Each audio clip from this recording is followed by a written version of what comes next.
삶이란 참 이상합니다. 아무 일도 없던 하루가 단 한 장면 때문에 통째로 바뀌곤 하니까요. 호텔 객실을 청소하던 유라 앞에 갑자기 쓰러진 한 남자. 그 순간부터 모든 게 흔들리기 시작했습니다. 남자는 해운 재벌 윤태 강 회장이었고 그가 유라의 얼굴을 본 표정은 두려움, 놀람, 그리고 설명할 수 없는 잃어버림이었습니다. 그날 이후 유라 주변에 이상한 일들이 연달아 일어났죠. 어떤 사람은 그녀를 지키려 했고 또 어떤 사람은 미친 듯이 밀어내기 시작했습니다. 평범한 한 여자가 이 거대한 집안을 뒤흔들게 된 걸까요? 그 비밀을 지금부터 들려드리겠습니다. 여러분의 구독과 좋아요, 그리고 작은 응원 댓글 한 줄이 제가 이야기를 이어가는데 정말 큰 힘이 됩니다. 여러분의 손끝 한번 늘 감사한 마음으로 받겠습니다. 잘 부탁드립니다. 윤태강 회장은 며칠간의 비즈니스 미팅으로 지쳐 있었습니다. 새벽부터 저녁까지 이어진 회의, 휴식 없이 계속된 협상. 비서가 보고했습니다. 회장님, 저녁 식사 전까지 30분 정도 시간이 있습니다. 태강은 고개를 끄덕였습니다. 그럼 혼자 좀 있겠네. 필요한 건 없네. 11층 VIP층 복도. 혼자 걷던 회장의 발걸음이 흔들렸습니다. 세상이 빙글빙글 돌기 시작했고 그는 그대로 벽에 손을 짚었습니다.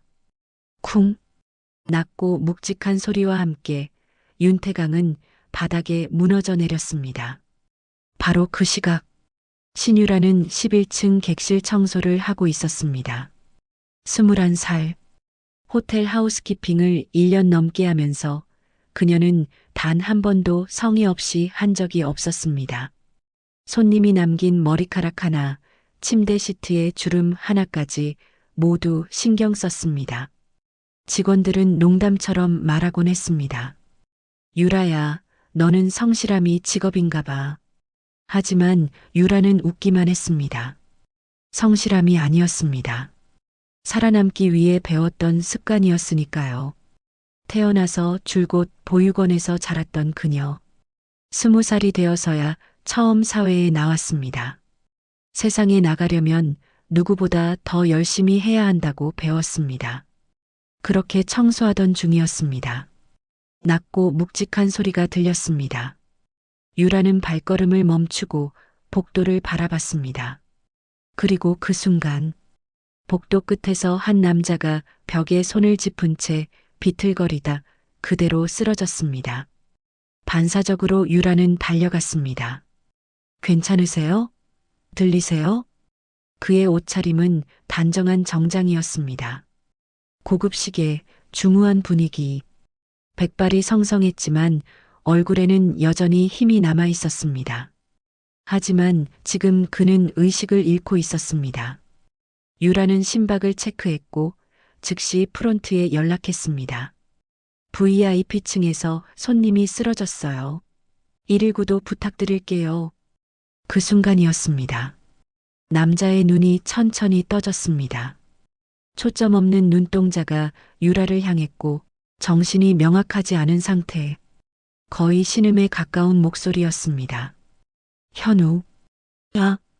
유라는 그 말의 의미를 이해하지 못했습니다. 하지만 그의 목소리에 담긴 감정만큼은 느낄 수 있었습니다. 평소 같으면 긴장이 몸을 굳게 만들 상황이었지만 유라는 이상하게 침착했습니다.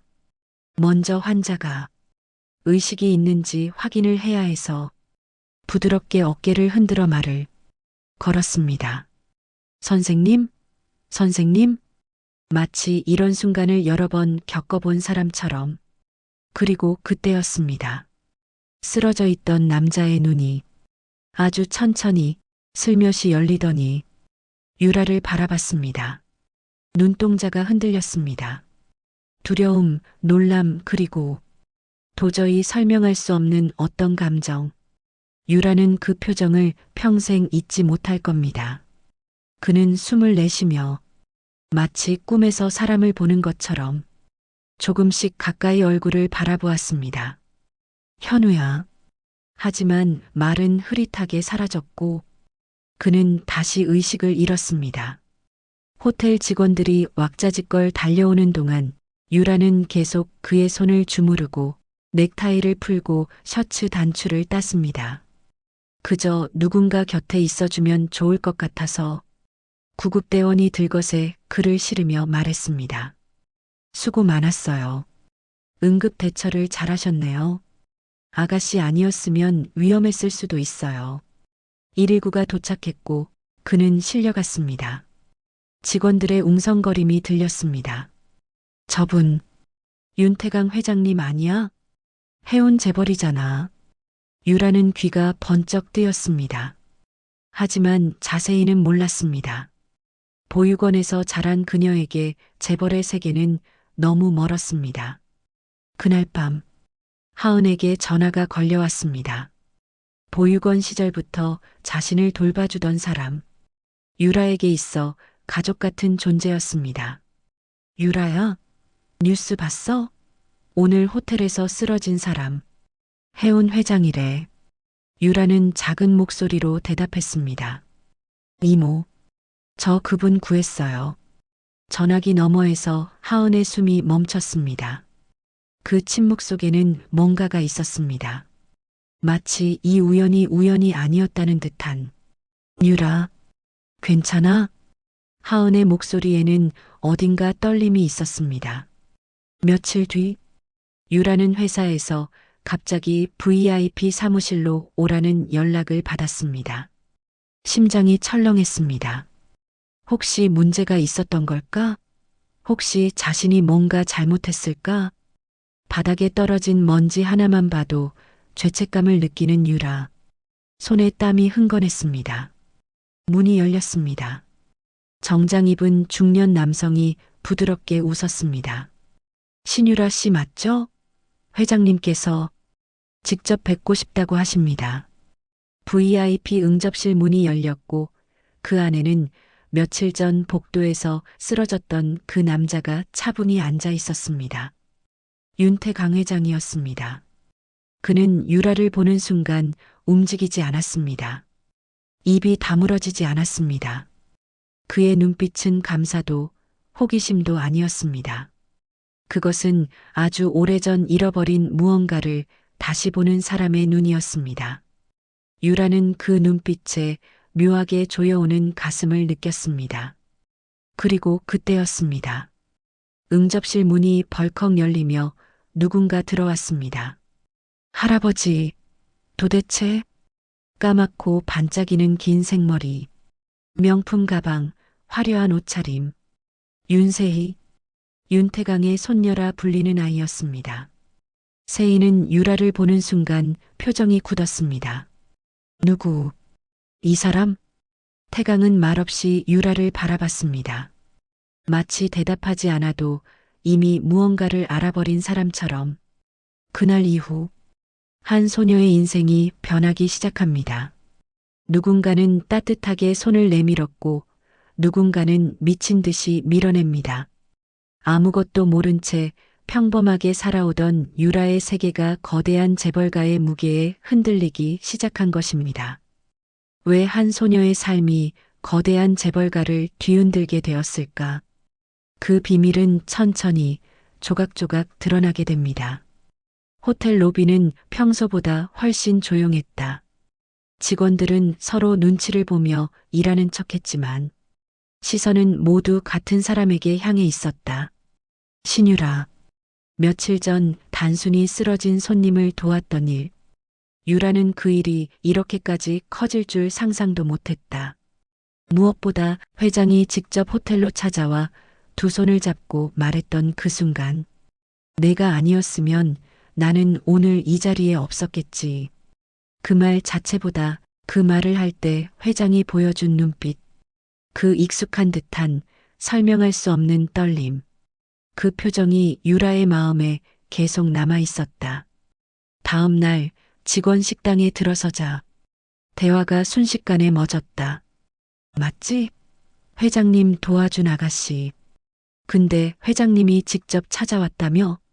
지수가 폰을 내밀었다. 호텔 직원의 빠른 대처, 재벌 회장 생명 구해. 유라는 웃으며 넘기려 했지만 지수는 주변을 한번 훑어보고 말했다. 근데 회장님이 너 볼 때 표정이 좀 묘했다더라. 유라는 잠시 답을 하지 못했다. 그 말이 맞았다. 감사는 맞는데 그 안에 다른 감정이 섞여 있었다. 익숙함, 혹은 오래 잊은 얼굴을 다시 보는 듯한 눈빛. 퇴근 후 유라는 하은과 근처 카페에서 마주 앉았다. 이모, 저 요즘 좀 불편해요. 왜? 요즘 그 사건으로 사람들한테 주목을 받으니 뭔가 불편해요. 근데 회장님이 저를 처음 보는 사람처럼 안 보셔요. 되게 익숙한 사람 보는 것처럼. 하은은 컵을 내려놓았다. 그 얘기 들으니까 문득 떠오르는 게 하나 있어. 뭐요? 너 태어난 날. 20년 전 그날. 유라는 숨을 멈췄다. 하은은 급히 덧붙였다. 야, 너무 심각하게 듣지 마. 그냥 기억이 조금 이상해서 그랬던 거야. 이상했다니 어떡해요? 응. 그날 병원이 좀 어수선했어. 고위층 산모가 실려왔다는 말도 있었고, 하은은 고개를 저었다. 정확히는 기억 안 나. 그냥 막 혼란스러운 분위기였어. 유라는 불안해졌다. 저랑 관련 있는 건 아니죠? 무슨 소리야, 유라야. 하은은 즉시 유라의 손을 잡았다. 아무 의미 없어. 그냥 오래전 일이 떠오른 것뿐이야. 하지만 하은의 눈가에는 설명할 수 없는 작은 찜찜함이 스쳐 지나갔다. 밤길을 걷는 유라는 자꾸만 등이 가려운 듯 뒤를 돌아보았다. 괜히 누군가 자신을 보고 있는 것 같기도 하고 아닌 것 같기도 했다. 무관심 속에서 살아왔던 인생에서 이런 관심을 받아본 적이 없었기에 더 불편했고 더 낯설었다. 나는 그냥 도운 것뿐인데. 하지만 그날 자신을 바라보던 회장의 떨리는 눈빛이 자꾸만 머릿속에서 떠나지 않았다. 그리고 그 옆에서 세희가 자신을 보던 차갑고도 흔들린 눈빛도 함께 그 두 사람의 표정이 유라의 마음을 계속 뒤흔들었다. 그 시각 강남의 한 백화점 호텔에서 할아버지가 유라에게 보이던 표정은 자신에게 한 번도 보여준 적 없는 따뜻함과 떨림. 세희는 손끝이 떨릴 정도로 불안해졌다. 왜냐하면 그녀는 알고 있었기 때문이다. 자신이 그 집 아이가 아니라는 것. 정미라만 알고 있는 불편한 진실. 너는 그 집 아이가 아니야. 그 말이 다시 귓가를 찔렀다. 그래서였다. 유라의 등장은 단순히 남의 일이 아니었다. 자신의 모든 것을 흔들어 버릴 수 있는 위협이었다. 윤세희는 명품 쇼핑백을 들고 있었다. 또 다른 가방, 또 다른 구두, 또 다른 옷. 이것도, 이것도. 판매원은 웃으며 계산했다. 세희의 쇼핑백은 계속 늘어났다. 카드 한도는 이미 올려진 지 오래였다. 할아버지가 필요하면 말해라고 했으니까. 그때 휴대폰이 울렸다. 정미라. 세희는 한적한 카페 구석으로 자리를 옮겼다. 세희야, 이번 달도 잊지 말고 돈 이체해. 알았어요. 좋아. 우리 둘만 알고 있는 일이니까. 혹시 말하면 어떻게 될지 알지? 통화가 끝났다. 세희는 커피잔을 들었지만 입술에 닿지 못했다. 손이 자꾸 떨렸다. 그날 밤은 유난히 길었습니다. 윤태강 회장은 침대에 누웠지만 눈은 뜨여 있었습니다. 천장을 바라보는 그의 눈에는 자꾸만 한 아이의 얼굴이 떠올랐습니다. 현우를 닮은 그 아이 신유라. 왜? 회장은 중얼거렸습니다. 저 아이 얼굴이. 침실에서 나온 회장은 서재로 향했습니다. 암호를 입력하고 열린 서랍 속에서 오래된 사진 한 장을 꺼냈습니다. 현우, 죽은 아들의 사진이었습니다. 회장은 그 사진을 들고 호텔에서의 그날을 떠올렸습니다. 그 아이의 얼굴 신유라, 눈썹의 각도, 입술의 모양, 그리고 그 눈빛. 현우야. 회장의 손이 떨렸습니다. 같네. 그는 또 다른 사진을 꺼냈습니다. 손녀 세희의 어린 시절 사진. 회장은 한참을 사진을 번갈아 보았습니다. 혹시 그 말은 끝내지 못했습니다. 이유 없는 불안감이 가슴 한구석을 졸졸 흘러내렸습니다. 며칠 뒤 유라에게 예상치 못한 전화가 왔다. 회장님께서 저녁 식사에 초대하셨습니다. 놀랐지만 거절할 수는 없었다. 고급 레스토랑. 조명은 은은하고 창밖의 불빛이 유라의 얼굴을 부드럽게 비추고 있었다. 회장은 식사 내내 유라를 잠시도 시선 밖에 두지 못했다. 유라양, 앞으로 뭐 하고 싶은 꿈 있나? 유라는 잠시 생각한 뒤 말했다. 사회복지사가 되고 싶어요. 저처럼 보육원에서 자란 아이들을 돕고 싶어요. 그 말에 회장의 손이 멈췄다. 그 눈빛, 그 말투, 남을 먼저 생각하는 그 따뜻함. 현우와 너무 닮아 있었다. 회장은 조심스럽게 물었다. 태어난 곳은 어디라고 했지? 기록에는 강원도 세아병원이요. 포크가 살짝 흔들렸다. 세아병원. 현우와 며느리가 마지막으로 있던 그곳. 회장의 표정은 갑자기 굳어졌다. 생일은 2004년 5월 3일이요. 회장은 천천히 숨을 들이마셨다. 그 날짜는 자신의 손녀 세희 생일과 완전히 같았다. 너무 많은 조각이 너무 조용히 일치하고 있었다. 식사는 더 이상 이어지지 않았다. 회장은 자꾸 시선이 흔들렸고 그 흔들림은 감출 수 없었다. 다음 날 옷깃을 제대로 여밀 힘도 없어 보였다. 문을 닫자마자 비서는 회장의 얼굴을 보고 가슴이 철렁 내려앉았다. 30년 동안 봐온 뒤태. 하지만 지금은 처음 본 표정이었다. 회장님. 회장은 아무 말도 안 했다. 마치 생각 속에 빠져나오지 못한 사람처럼. 비서는 잠시 고민하다가 아주 낮고 조심스러운 목소리로 말했다. 힘드신 일이 있으셨던 것 같습니다. 회장의 손끝이 미세하게 떨렸다. 그 작은 떨림만으로도 비서는 모든 상황을 이해했다. 비서는 한숨을 고르고 말했다. 회장님, 혹시 마음속에 걸리는 부분이 있으시다면. 회장이 천천히 고개를 들었다. 말없이 비서를 바라봤다. 그 눈빛은 말하지 않아도 충분했다. 비서는 단어를 고르고 또 골랐다. 확인할 방법이 있습니다. 확인? 회장의 목소리는 잠겨 있었다. 비서는 눈을 낮추고 조용히 말했다. 직접 말씀드리기 조심스럽습니다만 오해가 있으시다면 풀 수 있고 혹시라도 우려가 사실이라면 미리 대비할 수도 있는 방법입니다. 긴 침묵. 그러나 그 침묵은 이미 하나의 결정을 품고 있었다. 회장은 입술을 열었다.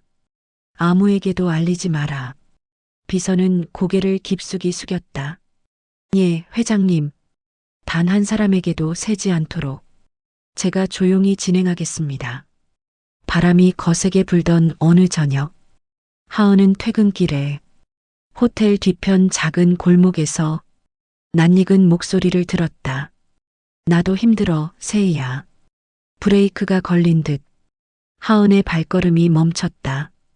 목소리의 주인은 20년 전 갑자기 사라진 정미라. 그녀는 전화기 너머로 잔잔한 목소리로 말했다. 우리 둘만 알고 있는 일이잖아. 하은은 뒤에서 숨을 삼켰다. 둘만 아는 일? 그날 하은은 그녀에게 다가가 안녕하세요. 저 기억나세요? 세아 병원에서 근무하던 이하은이에요. 정미라 선배님 맞으시죠? 정미라는 화들짝 놀란 표정으로 사람 잘못 봤다 면서 그 자리를 황급히 떠났습니다. 분명 정미라 선배가 맞는데 하은은 가슴속에서 불길한 파문이 일었다. 그날 밤 하은은 집으로 돌아왔지만 머릿속엔 오직 한 문장만 계속 맴돌았다. 그 말은 정미라의 목소리보다 더 차갑게 심장 안에서 울렸다. 도대체 무슨 날을 말하는 걸까? 둘만 안다는 건 어떤 비밀이 있다는 뜻일까? 그 생각이 꼬리에 꼬리를 물자 하은은 입술을 세게 깨물었다. 신경 쓰지 말자. 하지만 그 말이 스스로에게조차 설득력이 없었다. 그리고 불과 10km 떨어진 회장 집에서는 비서가 조심스럽게 말했다. 회장님, 신유라 씨의 출생신고를 조회해 봤습니다. 비서가 건넨 서류를 펴본 순간 태강의 손은 잠시 멈췄다. 출생일 정확함, 출생지 세아병원, 부모 기록 없음, 보육시설 입소 출생 직후, 너무 간단한 기록, 외려 너무 간단해서 불안했다. 미혼모, 출생 직후 바로 사라졌다고? 비서는 조심스럽게 말했다. 예, 당시 기록으로는 미혼모로 추정된다고만 되어 있습니다. 현우 아내의 출산 기록. 뭐가 있어? 비서는 조심스럽게 대답했습니다. 기록을 확인해 보니 2004년 5월 3일 세아병원에서 출산한 기록. 거의 같은 시각에 태어났습니다. 비서가 잠시 말을 멈췄습니다. 그 이후로는 기록이 약간 이상합니다. 병원 기록이 수정된 흔적이 있고 회장의 눈빛이 날카로워졌습니다. 수정됐다고? 예, 원본이 있었던 것 같은데 나중에 변경된 것 같습니다. 그리고 그 시점에 정미라라는 간호과장이 사라졌습니다. 정미라 과장은 서울대학병원에 근무하다 의료사고로 인해 지방병원으로 간 걸도 나와 있습니다. 정미라를 추적해보고 있습니다. 회장님께서 느끼시는 의심이 억지라고 단정할 수는 없을 것 같습니다. 회장은 눈을 들었다. 무슨 말인가? 비서는 깊게 숨을 내쉬며 말했다. 정확한 것을 원하신다면 DNA 검사를 해보시는 게 가장 확실합니다. 방안 공기가 멈춘 것 같았다. 회장은 한참 동안 말을 잇지 못했다. 그 말을 내가 듣게 될 줄은 몰랐구나. 하지만 비서는 조심스럽게 고개를 숙였다. 회장은 아주 천천히 고개를 끄덕였다. 준비하게. 그러고는 덧붙였다. 유라에게는 내가 직접 말하지. 회장은 의자에 깊숙이 몸을 묻었습니다. 태강의 눈빛이 아주 느리게 흔들렸다. 회장은 서류를 덮으며 스스로를 다독였다. 늦은 밤에 몰래 들어오는 세희를 보고 집사 이정수는 조용히 한숨을 쉬었다. 아가씨, 오늘도 술 드셨어요? 세희는 억지 웃음을 지으며 하이힐을 아무렇게나 벗어던졌다. 아저씨, 그냥 좀 내버려둬. 오늘은 아무 말도 듣기 싫어. 그 말투 속에는 짐짓 강한 척하는 아이의 울음이 섞여 있었다. 집사는 조용히 말했다. 요즘 회장님이 건강이 많이 좋지 않으십니다, 아가씨. 신경 쓰시는 일도 많으시고. 세희의 표정이 굳었다. 나 때문이야? 그게 아니라. 세희는 방 안으로 들어가자 문 뒤에 기대어 숨을 몰아쉬었다. 아니야, 아무 일도 없을 거야. 눈물이 서서히 고였다. 그러나 그 눈물은 슬픔만이 아니라 공포, 분노, 상처, 혼란이 뒤섞여 있었다. 정미라는 오랜 시간 숨어 사는 사람이 가진 감각을 갖고 있었다. 회장의 움직임, 세희의 반응, 처음으로 어긋남을 만들어내고 있었다. 그녀는 창밖을 보며 혼잣말을 했다. 누가 움직였어? 대체 누가? 돈이 더 필요해. 빨리 움직여야겠어. 하은은 당직 후 잠깐 눈을 붙이려 잠들었다가 갑자기 흠칫 깨버렸다. 꿈에서 20년 전에 그 복도가 보였다. 아기가 2명, 정미라의 다급한 발걸음, 비명, 서류를 숨기는 손, 사라진 산모, 그리고 작은 아기의 울음. 하은은 손으로 가슴을 짚었다. 이럴 리 없어. 지나간 일이야. 하지만 자꾸만 유라 얼굴이 떠올랐다. 이상하게 아니라고 해도 그 감정은 꺼지지 않았다. 다음 날 호텔 커피쇼. 회장이 다시 찾아왔다. 언제나처럼 정장의 고요한 눈빛. 하지만 유라가 인사하는 순간 왔구나. 그 짧은 말 끝에 묘한 떨림이 있었다. 유라는 그 떨림을 알아챘고 동시에 비서는 그 떨림을 눈으로 확인했고 그리고 정미라는 유리문 밖에서 그 모습을 전부 내려다보고 있었다. 각자 다른 장소, 다른 사연, 다른 감정. 하지만 그날, 그 시간, 그 순간만큼은 한 지점을 향해 동시에 움직였다. 회장은 천천히 물었다. 유라야, 내가 너에게 이런 말을 해도 될지 모르겠다. 유라는 조용히 고개를 들었다. 회장은 손을 떨며 말을 이었다. 내가 어디서 태어났는지, 어떤 기록으로 살아왔는지 내가 보고 말았구나. 유라의 눈이 커졌다. 회장은 급히 덧붙였다. 오해하지 마라. 내가 어떤 아이인지 확인하려는 게 아니다.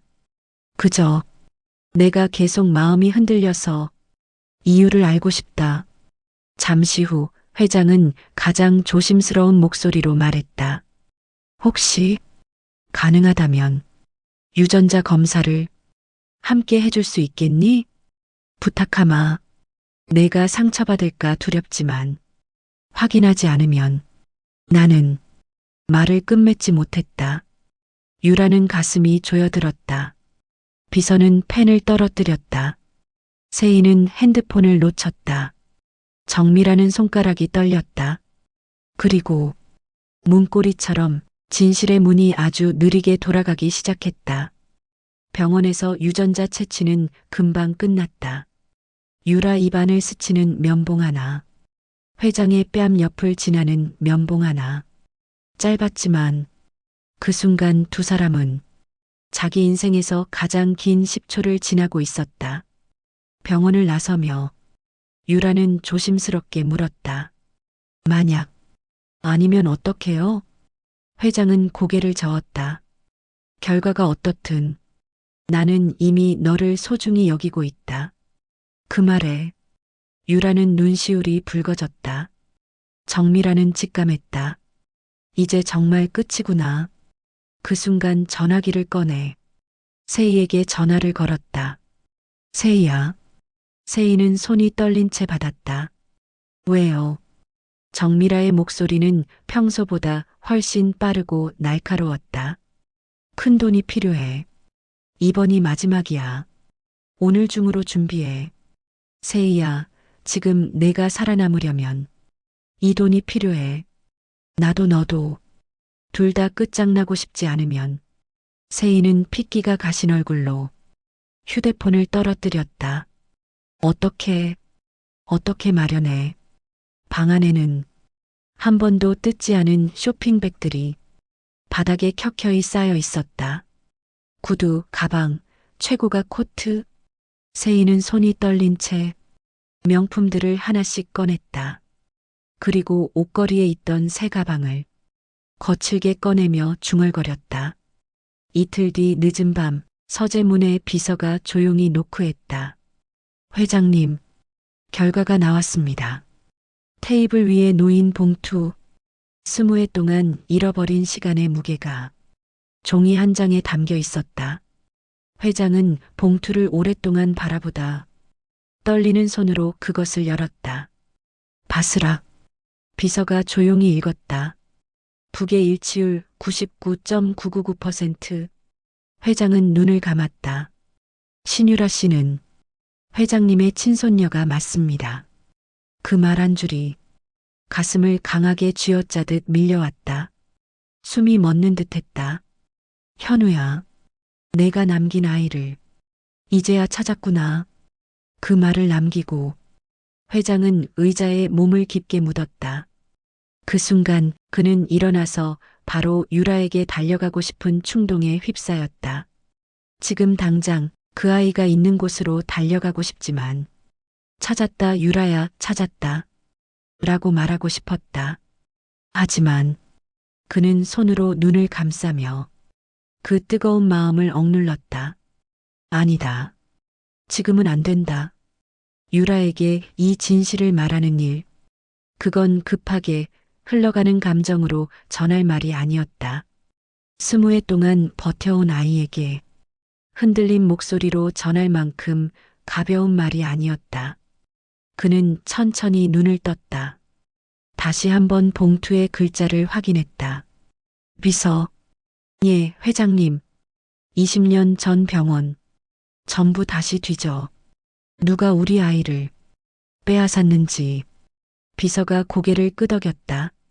그제서야 회장은 다시 의자에 오래 앉아 밤이 완전히 사라질 때까지 창밖을 바라보았다. 그는 한 번도 눈을 붙이지 못했다. 유라에게 달려가는 마음을, 이야기를 준비하기 위해 참은 밤이었다. 아침 햇살이 희미하게 들어오는 서재. 회장은 밤새 한숨도 자지 못한 얼굴로 책상 위의 봉투를 한 번 더 바라보았다. 그는 조용히 비서를 불렀다. 유라를 조용히 불러주게. 외부 사람 없는 안전한 곳에서. 비서는 잠시 생각하다가 말했다. 회장님 별장이 오늘 완전히 비어 있습니다. 호텔에서 차로 15분 거리입니다. 회장은 조용히 눈을 감았다가 천천히 고개를 끄덕였다. 그래, 그곳이 좋겠다. 비서가 움직이려는 순간 회장은 덧붙였다. 유라에게는 내가 직접 연락하지.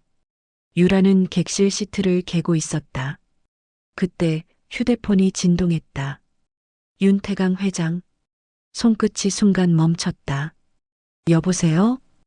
회장의 목소리는 밤새 고민하고 결정한 사람의 목소리였다. 조심스럽게 대답했다. 네, 회장님. 유라야.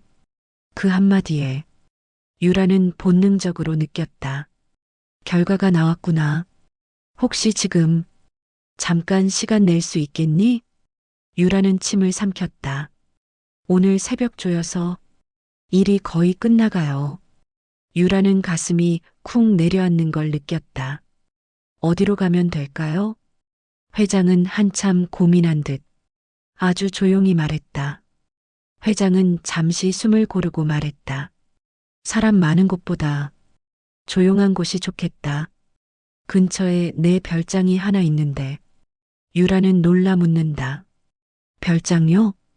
걱정 말거라. 호텔에서 차로 15분 거리다. 차를 보낼 테니 편하게 타고 오렴. 유라는 조심스럽게 대답했다. 네. 그럼 기다릴게요. 30분 뒤 호텔 직원 통로 앞에 검은 세단이 조용히 서 있었다. 비서는 직접 내려 뒷문을 열어주었다. 유라 씨 모시러 왔습니다. 유라는 긴장된 숨을 들이켰다. 차가 출발하자 서울 도심의 소음이 천천히 멀어지고 창밖 풍경이 고요해졌다. 별장은 생각보다 가까웠지만 호텔과는 완전히 다른 세계처럼 고요했다. 정원이 있고 작은 연못이 있고 아침 햇살이 집 벽면에 잔잔하게 비치고 있었다. 비서는 현관 앞에서 문을 열었다. 회장님이 안에서 기다리고 계십니다. 유라는 두 손을 꼭 쥐고 거실로 들어섰다. 회장은 창가에 서 있었다. 유라가 들어오자 그는 천천히 돌아섰다. 왔구나, 유라야. 유라는 작은 목소리로 말했다. 회장님. 회장은 소파 앞 테이블에 놓인 서류 봉투를 가리켰다. 그는 봉투를 열지 않았다. 밤새 읽고, 밤새 울고, 밤새 마음을 준비했기 때문이었다. 유라야. 회장은 유라를 바라보며 떨리는 목소리로 말했다. 너는 현우의 딸이 맞다. 유라의 눈이 크게 흔들렸다. 진짜. 회장은 천천히 다가와 유라의 두 손을 감싸쥐었다. DNA 결과도, 기록도 다 너를 가리키고 있다. 유라의 눈에서 눈물이 후두둑 떨어졌다. 왜 이렇게 가슴이 아파요. 회장은 그 작은 어깨를 끌어안았다. 우리 둘 다 너무 오래 돌아왔기 때문이다. 별장 안엔 두 사람의 울음소리가 창밖 바람소리와 함께 천천히 사라지고 있었다. 세인은 비서에게서 회장님이 유라 씨와 별장에 계십니다라는 말을 듣는 순간 손에서 휴대폰을 떨어뜨렸다. 별장? 그곳은 회장이 평생 단 한 번도 가벼운 자리로 사용한 적 없는 가장 사적인 공간이었다. 세희의 심장이 무너졌다. 설마 정말. 그녀의 두 손이 떨렸고 숨이 가빠졌다. 안 돼. 그럴 리 없어. 나는 대체 뭐였던 거야? 어둠 속에서 세희는 조용히 무너지고 있었다. 유라와 회장이 별장에서 서로를 부둥켜 안고 울던 다음 날 회장은 일생 처음으로 회사 일정 대부분을 비서에게 넘기고 단 하나만 지시했다. 20년 전 병원 기록 끝까지 파헤쳐. 비서는 이미 자료를 모아두고 있었다. 몇 년 전까지만 해도 폐업을 준비하던 작은 지방병원. 당시 산부인과 간호과장 정미라의 이름이 가장 많이 등장했다. 그리고 며칠 뒤 비서는 숨을 고르며 보고했다. 회장님, 정미라가 20년 전 모든 기록을 바꾼 장본인이 맞습니다. 회장은 한동안 말이 없었다. 그 여잔 지금 어디 있나? 10년 전 귀국했고, 회장님, 한 가지 더 있습니다. 뭔데? 세희 아가씨가 1년 전부터 정미라에게 돈을 송금하고 있습니다. 침묵. 회장의 얼굴이 창백해졌습니다. 정미라에게? 왜? 알 수 없습니다. 하지만 거액입니다. 매달 송금되고 있습니다. 회장은 손으로 얼굴을 감쌌습니다. 회장의 눈빛이 날카롭게 흔들렸다. 당장 수사 의뢰해. 예, 회장님. 모든 걸. 신원 위조, 기록 변조. 회장의 목소리는 낮았지만 단호했습니다. 그리고 협박도. 정미라는 좁은 골목의 허름한 원룸에서 누군가 문을 세게 두드리는 소리에 커피잔을 떨어뜨렸다. 경찰입니다. 문 여세요. 문이 열리자 아무것도 숨길 수 없는 얼굴이 드러났다. 무너진 표정, 패배와 공포가 엉켜 있었다. 왜 이제 와서? 경찰은 차갑게 말했다. 20년 전 세아병원에서 뭐가 있었나? 정미라는 대답하지 않았습니다. 변호사가 말했습니다. 의뢰인은 변론권을 행사합니다. 경찰관은 다시 물었습니다. 신원 위조, 기록 변조 혐의에 대해서는 정미라는 여전히 입을 다물었습니다. 변호사가 말했습니다. 조사 없이 법원 판단을 기다리겠습니다. 정미라의 입은 닫혀 있었습니다. 20년을 숨겨온 그 입은 여전히 닫혀 있었습니다. 정하은은 휴대폰을 들었다 놨다를 반복했습니다. 병원 단톡방. 어제 경찰이 왔대. 20년 전 신생아 기록 확인하러. 뭐가 있었나? 기록 확인하고 가더라. 정하은의 손이 떨렸습니다. 20년 전. 그 밤이 다시 떠올랐습니다. 그때 선배 정미라가 있었습니다. 하은, 저 아기 좀 봐. 네, 선배. 정미라는 계속 뭔가를 하고 있었습니다. 뭔가 이상한데. 하지만 하은은 신입이었습니다. 신입은 물을 수 없었습니다. 선배가 하라는 대로 해야 했습니다. 하은, 이 기록 좀 봐봐. 정하은이 봤습니다. 신생아 2명의 기록. 같은 날 태어난 2아이. 뭔가 이상한데요? 뭐가 이상해? 정미라의 목소리는 날카로웠습니다. 아니요. 그냥. 하은은 입을 다물었습니다. 그냥 나한테 맡겨. 넌 신입이니까 따라만 해. 선배의 명령. 신입은 따를 수밖에 없었습니다. 교통사고로 응급환자 다급한 출산. 하은, 기록은 이렇게 하면 돼. 네, 선배. 하은은 따라했습니다. 손가락이 떨렸지만 아무도 몰라도 돼. 이게 최선이야. 정미라의 말. 그 말은 명령처럼 들렸습니다. 그리고 정미라는 사라졌습니다. 갑자기 신입 간호사 하은은 혼자 남겨졌습니다. 그리고 20년이 지났습니다. 그 밤이 자꾸만 떠올랐습니다. 뭐가 이상했는데 고아원 봉사를 시작했습니다. 죄책감 때문에 미혼모의 아이가 마음에 걸렸으니까. 고아원. 그곳에서 유라를 만났습니다. 같은 날 태어난 또 다른 아이. 하은은 유라를 봤습니다. 이유를 알 수 없었지만 이 아이에게서 눈을 떼지 못했습니다. 하은은 계속 고아원에 왔습니다.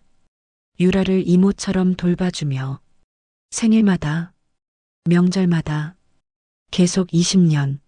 하지만 마음 한구석에는 늘 의심이 있었습니다. 경찰이 온 날, 그 의심이 확신으로 변했습니다. 경찰서 조사실. 정하은은 긴장한 표정으로 앉아 있었습니다. 경찰관이 물었습니다. 20년 전 세아병원에서 근무하셨죠? 네. 신생아실? 네. 경찰관은 서류를 펼쳤습니다. 그날 밤 정미라와 함께 근무하셨습니다.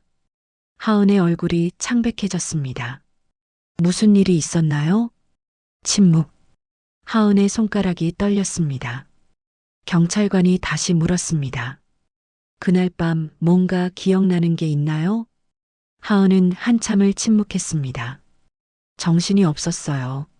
정신이 없었다? 네. 응급환자가 밀려 들어왔어요. 신생아 관련해서도 응급 상황이 있었고, 그런 와중에, 네. 정미라 선배가 저를 불렀어요. 하지만 정미라 선배가 뭔가 이상했어요. 경찰관은 기록했습니다. 이상했다? 평소와 달랐어요. 서두르고 있었고, 그리고 신생아실에서 하은은 말을 멈췄습니다. 신생아실에서 2아이가 있었어요. 같은 날 태어난 그 아이들이. 하은은 더 이상 말을 할 수 없었습니다. 선배가 제 손을 잡고 뭔가를 하라고 했어요. 뭘 하라고? 기록을 새로 적으라고. 경찰관은 기록했습니다. 당신이 신입이었으니까 뭐라고 할 수 없었어요. 하은은 목이 메었습니다. 선배가 아무도 몰라도 된다고 했고, 그 이후는 정미라 선배가 사라져버렸어요. 갑자기 경찰관의 펜이 멈췄습니다. 사라졌다? 네. 그 이후로 뵌 적 없어요. 하은은 눈물을 흘리며 대답했습니다. 정미라 당신의 20년 전 동료 이하은이 그날의 일을 모두 진술했어. 회장은 가림막 너머에서 정미라가 고개를 떨군 모습을 보고 숨을 길게 들이쉬었다. 왜 우리 아이를 바꿨나? 정미라는 단념한 듯 손으로 얼굴을 감싸며 말했다. 정미라의 어깨가 떨리고 있었다. 그날 제 실수로 아이가 다쳤어요. 목소리가 갈라졌다. 산모 상태도 불안했고 제가 순간 판단을 잘못해서 아이가 호흡이 멎을 뻔했어요. 정미라가 손으로 입을 막았다. 오래 숨겨왔던 공포가 얼굴에 그대로 드러났다. 그때 알았어요. 그 아이가 그 집 손녀라는 걸. 회장의 손이 천천히 떨렸다. 정미라가 울먹이며 말했다. 그 집이 얼마나 큰 집인지, 저 같은 간호사 하나쯤은 순식간에 끝낼 수 있는 집인지, 그걸 그날 알았어요. 눈물이 뚝뚝 떨어졌다. 무서웠어요. 너무 무서웠어요. 제가 모든 걸 잃을 것 같아서, 그전에도 의료사고로 인해. 그래서 도망가고 싶었고, 덮고 싶었어요. 정미라의 목소리는 거의 비명이었다. 그때 미혼모가 낳고 도망간 아이가 신생아실에 있었어요. 회장의 눈빛이 얼어붙었다. 정미라는 울면서 고개를 숙였다. 그래서 그 아이를 바꿔치기 했습니다. 회장은 조용히 말했다. 너 하나 살자고 두 아이의 인생을 20년 동안 무너뜨린 거야. 정미라는 바닥에 무너졌다. 회장은 눈을 감았다. 법대로 하게. 그리고 돌아섰다. 그 어떤 감정도 남겨두지 않은 채 정미라 체포 소식 후 며칠이 지난 조용한 밤, 태강은 혼자 서재에 앉아 정미라의 계좌 거래 내역을 한참 동안 내려다보고 있었다. 거기엔 수십 차례 이어진 송금 기록. 송금인은 세희. 태강은 눈을 감고 천천히 숨을 내쉬었다. 이 아이는 혼자 얼마나 무서웠을까. 세희는 자기 방에서 혼자 떨고 있었다. 이제 정말 끝이구나. 그녀는 유라가 별장에 갔던 날부터 마음속 깊이 알고 있었다. 하지만 인정하면 자신이 사라질 것 같아. 버티고 버텼다. 문이 두드려졌다. 세희야, 할아버지야. 문이 열리자 세희의 얼굴은 이미 울다 지친 모습이었다. 태강은 조용히 말했다. 너 다 알고 있었구나. 세희는 눈을 피하며 작게 말했다. 네. 정미라가 1년 전에 찾아왔어요. 태강이 고개를 끄덕였다. 세희의 어깨가 크게 흔들렸다. 할아버지, 죄송해요. 정말 너무 죄송해요. 그녀는 바닥에 주저앉았다. 말하면 모든 걸 잃을까봐 무서웠어요. 그리고 할아버지를 잃고 싶지 않았어요. 태강은 한 걸음 다가가 세희를 일으켜 세웠다.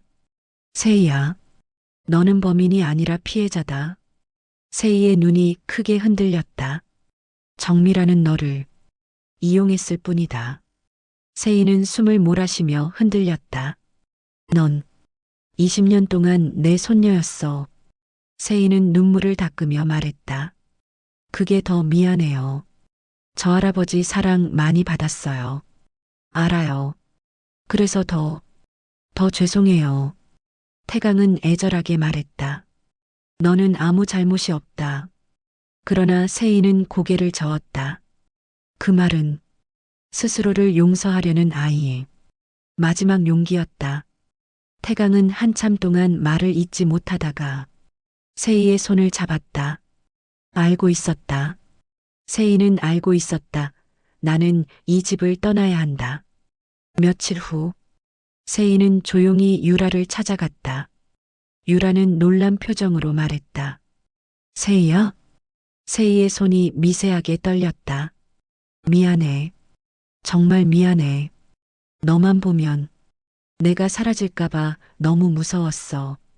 유라는 한참을 가만히 서 있다가 세희를 끌어안았다. 가짜 진짜 그런 거 아니야. 너도 힘들었잖아. 세희는 울면서도 눈을 감았다. 나 떠날 거야. 가지마. 유라야, 여긴 원래 네 자리야. 난. 세희의 눈 속에 오래된 슬픔과 용기가 함께 있었다.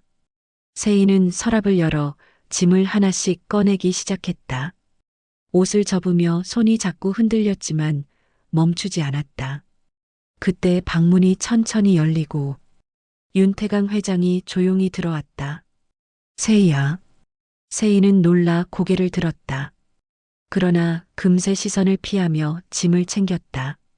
떠나려고 세희는 작게 고개를 끄덕였다. 내 여기 더 있으면 안 될 것 같아요. 이제 제 힘으로 살아보고 싶어요. 윤태강은 한 걸음 다가왔다. 떠나지 마라. 세희는 눈을 감았다. 그 말이 너무 따뜻해서 더 아팠다. 그래도 가야 해요. 저도 이제 제가 누구인지 알아야 할 것 같아요. 윤태강은 잠시 말을 잇지 못했다. 그리고 아주 천천히 조용히 말했다. 그러면 내가 도울 테니 준비하면서 천천히 떠나거라. 무작정 나갈 수는 없다. 세희는 고개를 저었다. 아니에요. 이제는 제 스스로 살아볼게요. 윤태강의 표정이 단호하게 굳어졌다. 지원이 아니라 할아버지가 손녀에게 주는 도움이다. 학비든 생활비든 너무 걱정하지 마라. 그 말에 세희의 눈이 흔들렸다. 할아버지, 말을 잇지 못하고 세희는 결국 와락 할아버지를 끌어안았다. 오랫동안 참고 눌러왔던 감정이 할아버지의 품에서 한꺼번에 터져나왔다. 그 품에서 세희는 조용히 아주 오래 울었다. 세희가 떠나고 회장은 유라에게 조심스럽게 말했다. 유라야, 내 집에서 함께 살지 않겠니? 유라는 오랜 시간 고민했지만, 네, 할아버지. 저녁 햇살이 서서히 노을빛으로 변하는 시간, 유라는 식탁에 조심스럽게 앉았다. 이 집에 들어온 뒤 처음 맞는 가족 저녁 식사라. 젓가락을 드는 손끝이 조금 떨렸다. 회장은 고개를 끄덕이며 미소를 지었다. 유라야, 이제 이 집은 내 집이다. 편하게 있어라. 그때 초인종 소리가 났다. 집사 이정수가 문을 열었고 잠시 후 하은이 조용히 들어섰다. 이모, 여기에요. 유라가 환하게 손을 흔들었다. 하은은 살짝 미소 지으며 식탁으로 다가갔다. 초대해 주셔서 감사합니다, 회장님. 회장은 의자를 권했다. 멀리까지 와줘서 고맙네. 편히 먹게. 대화가 오가며 식사가 이어지던 중 하은은 조용히 젓가락을 내려놓았다. 표정이 조금 무거워졌다. 회장님, 한 말씀 드려도 될까요? 회장이 고개를 들었다. 하은은 두 손을 모으고 말했다. 제가 그때의 진실을 조금만 더 일찍 말씀드렸다면 유라가 이렇게 오래 힘들지 않아도 됐을 텐데요. 정말 죄송합니다. 유라는 놀란 눈으로 하은을 바라보았다. 그러자 회장이 고개를 천천히 저었다. 하은 양 잘못이 아니라네. 하은의 눈가가 붉어졌다. 저는 겁이 났습니다. 신입이었고 확신도 없었고 그래도 말했어야 했는데 회장은 부드럽게 말했다. 유라 곁을 지켜준 것만으로도 나는 충분히 고맙네. 하은은 눈물을 닦아내며 작게 고개를 숙였다. 감사합니다. 유라는 자리에서 조금 몸을 기울여 하은의 손을 살짝 잡았다. 이모, 괜찮아요. 저 이모 덕분에 정말 많이 버텼어요. 그 말에 하은은 목소리 없이 눈물을 흘렸다. 그날 식탁 위에는 어색함과 따뜻함, 미안함과 감사함이 천천히 섞여 흘렀다. 유라가 이 집에서 처음으로 가족이라는 이름을 느끼는 밤이었다. 하은은 눈가를 적시며 유라의 손등을 쓰다듬었다. 내가 웃는 날을 얼마나 기다렸는지 몰라. 회장은 그런 두 사람을 바라보며 따뜻하게 미소 지었다. 이제 우리 유라 옆에는 늘 이런 사람들이 있을 거다. 식탁 위에는 유라가 좋아하던 반찬도 하은 언니가 좋아하는 따뜻한 국도, 회장이 특별히 준비한 갈비찜도 놓여 있었다. 세 사람은 어색하지만 행복한 웃음으로 식탁을 채웠다. 하은이 말했다. 유라야, 이제 본격적으로 공부해야 하지 않겠어? 유라는 수줍게 웃으며 고개를 끄덕였다. 네. 사회복지학과 정말 가고 싶어요. 그냥 누군가에게 도움이 되는 사람이 되고 싶어서요. 회장은 숟가락을 내려놓고 진심이 담긴 목소리로 말했다. 하고 싶은 길을 가렴. 20해 동안 못 해준 걸 이제부터라도 해주고 싶다. 유라는 그 말을 듣는 순간 가슴이 뜨겁게 차올랐다. 할아버지, 정말 감사합니다. 하은은 조용히 눈물을 훔쳤다. 이 집에 흐르는 공기는 몇 달 전만 해도 상상할 수 없던 평온함이었다. 몇 개월 후, 바람이 아직 차가운 2월 초, 유라는 떨리는 손으로 대학 합격자 발표 페이지를 새로 고침하고 있었다. 그리고 화면에 떴다. 합격을 축하합니다. 유라는 숨을 삼켰다. 저 진짜 붙었어요. 회장은 신문을 내려놓고 다가왔다. 그래. 유라야, 정말? 유라는 고개를 끄덕이며 눈물을 글썽였다. 내 사회복지학과 붙었어요. 회장은 유라를 꼭 안았다. 우리 유라, 정말 잘했다. 유럽은 아직 눈이 녹지 않은 겨울. 세인은 연습실 바닥에 앉아 스스로 묶어 올린 토슈즈 끈을 매만졌다. 가방 안에서 봉투 하나를 꺼냈다. 발레단 오디션 합격. 세인은 미소를 지으며 핸드폰을 켰다. 할아버지, 저 잘 지내고 있어요. 오늘 발레단 오디션에 합격했어요. 아르바이트도 하고 있고 학교도 문제없이 다니고 있어요. 날이 따뜻해지면 한국 가서 꼭 뵙고 싶어요. 항상 감사해요. 그래, 세희야. 할아버지는 내가 참 자랑스럽다. 힘들면 언제든 말해라. 너는 변함없는 우리 가족이다. 세희는 휴대폰을 꼭 쥐고 잔잔하게 미소 지었다. 유라의 대학 축하 파티, 태강의 집 식탁에는 케이크가 놓여져 있었고 하은이 초대되었고 유라는 합격 발표 후 환한 웃음을 지었다. 회장은 유라에게 말했다. 할아버지는 항상 내 편이다. 하은은 고개를 끄덕였다. 유라야, 이제 시작이야. 정말 축하해. 세 사람은 조용하지만 따뜻한 저녁 식사를 함께했다. 집안엔 평온함이 가득했다. 진실은 때로는 겨울처럼 차갑지만 결국 봄처럼 따뜻한 자리를 찾아갑니다. 돌아온 아이와 자기 자리를 찾아가는 아이, 각자의 자리에서 새로운 길을 걷기 시작했습니다. 오늘도 당신의 새로운 시작을 응원합니다. 이야기를 들으시면서 떠오르는 감정, 오늘 하루의 마음을 댓글로 남겨주세요. 그 진심이 당신의 내일의 좋은 기운으로 돌아올 거예요. 구독과 좋아요는 더 깊은 이야기를 만드는 큰 응원이 됩니다. 감사합니다.